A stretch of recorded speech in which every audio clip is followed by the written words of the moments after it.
இன்றைக்கி நம்ம சேனலில் ஒரு கம்ப்ளீட் பிளாக் ஃபாரஸ்ட் கேக் தான் 1 kg பார்க்க போகிறீங்க.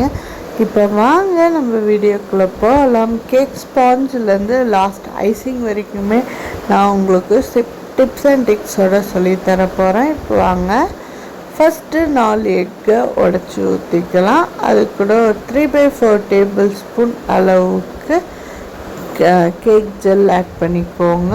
200 கிராம் பவுடர் சுகர் ஆட் பண்ணி நல்லா பீட் பண்ணி எடுத்துக்கோங்க. இது கூட பார்த்திங்க அப்படின்னா பிஞ்ச் ஆஃப் சால்ட் ஆட் பண்ணிக்கோங்க.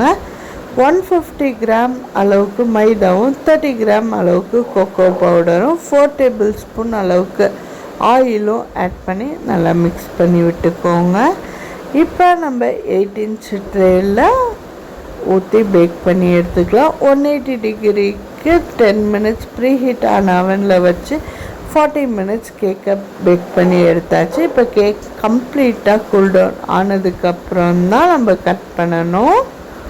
இப்போ கேக் ஃபுல்லாக கட் பண்ணி எடுத்தாச்சு.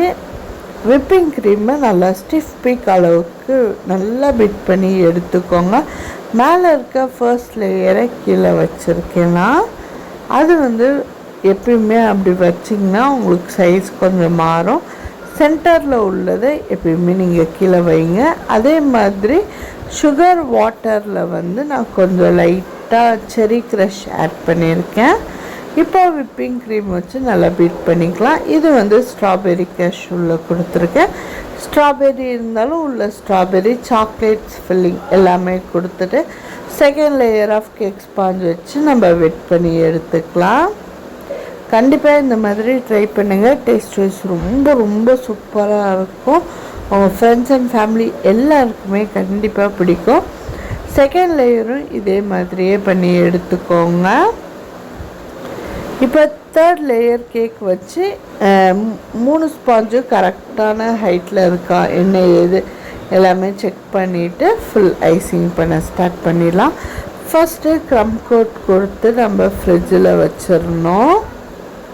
அதுக்கப்புறம் தான் மெயின் கோட்டே கொடுக்கணும். ஃபர்ஸ்ட்டு க்ரம் கோட் கொடுத்துடலாம்.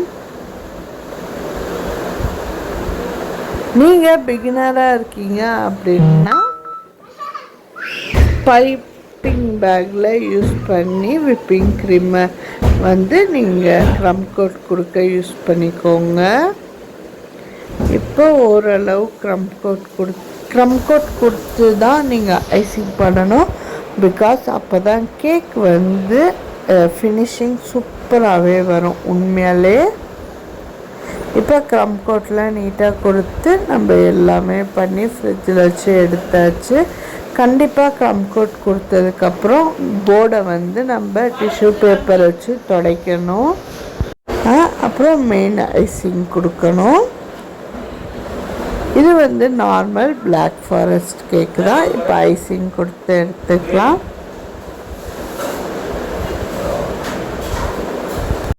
ஐசிங் கொடுத்ததுக்கப்புறம் பார்த்திங்க அப்படின்னா போர்டை நீட்டாக க்ளீன் பண்ணி எடுத்துக்கோங்க எப்பயுமே.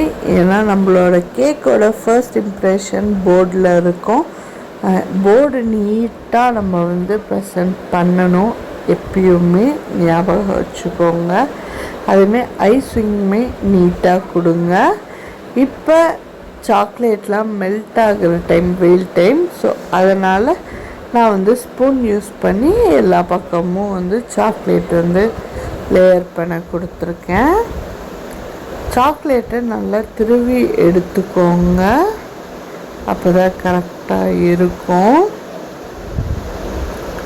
எல்லா பக்கமும் சாக்லேட் வச்சதுக்கப்புறம் சிம்பிள் டிசைன் கொடுத்து மேலே செரி வச்சாச்சு. அதுக்கப்புறம் கஸ்டமர் சொன்ன நேமு எல்லாமே எழுதிடலாம். அவ்வளோதான். உங்களுக்கு என்ன டிசைன் கொடுக்கணும்னு தோண்டோ கொடுத்துக்கலாம். எப்படினாலுமே பண்ணிக்கலாம். அதோட டிசைன்லாம் கொடுக்குறது நம்மளோட ஓன் இஷ்டம்தான். நான் சிம்பிளாக சாக்லேட்லேயே நேம்லாம் எழுதிட்டு சாக்லேட்டை டிசைனுக்கு கொடுத்துட்டேன்.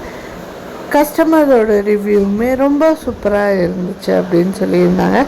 கண்டிப்பாக நீங்கள் எல்லாருமே ட்ரை பண்ணுவீங்கன்னு சொல்லி நான் நம்புகிறேன். ட்ரை பண்ணிங்க அப்படின்னா கீழே இருக்க கமெண்ட் பாக்ஸில் எஸ் அப்படின்னு சொல்லி டைப் பண்ணுங்கள்.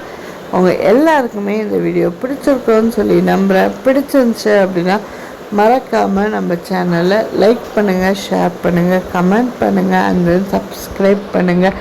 நிறைய கேக் vlogsலாம் நம்ம சேனலில் போட்டுட்ருக்கேன்.